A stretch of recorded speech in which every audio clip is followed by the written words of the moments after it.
Hey friends, Randy Flickinger here again with another story God's laid on my heart. As I've mentioned before, I taught adult Sunday school class at my church for 30 some years. The last group I had was probably the most fun because they were the oldest people in the church. Okay?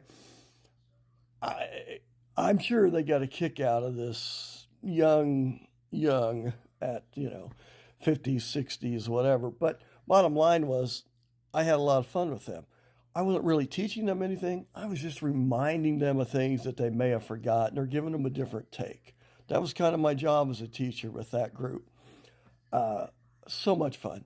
Top notch people, wonderful people, grounded, salt of the earth Christians, the people that I look up to and want to be like. Uh, because of their age, I've been to one, two, three, four funerals in the last month, okay, of them turning in their 90s, 96, 91, 93. Uh, it's tough. It's tough. But they're hitting a point they're starting to pass away. And so when I go to these funerals, and you've been to a ton of funerals, I assume. If you haven't, when you get older, you're going to go to a bunch of them. And they always have these little brochures, right? You know, the ones that kind of tell you about their life.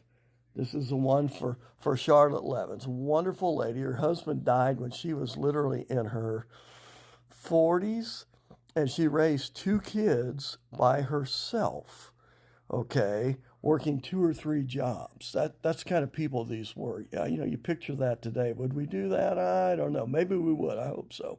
But the point is, it tells all about their lives. It tells about, you know, where they were born, where they lived, where they went to school, who they married, who their kids were. It talks about a little bit about what all they did. But the bottom line is, none of them say anything about they lived in this big mansion over on, Eastmore. They made millions of dollars with, this stock, this company that they create. Nothing like that. It tells instead about the things that they did that meant something to other people, that was a legacy of their life serving God. Yes, they worked with man. They did all kinds of things to help man. They were very giving people, as I can promise you they were. But the bottom line is, these little stories, these snippets of their life, it's just what they actually did that amounted to something for people. And what Jesus would say for me, for him. In Matthew 6, verses 19 through 21, it says, "Do not lay up for yourselves treasures on earth, where moth and rust destroy, and where thieves break in and steal. But lay up for yourselves treasures in heaven, where neither moth nor rust destroys, and where thieves do not break in and steal.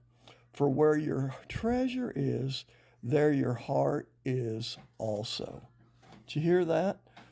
These people's heart was focused on Jesus, on the gospel, on Christ.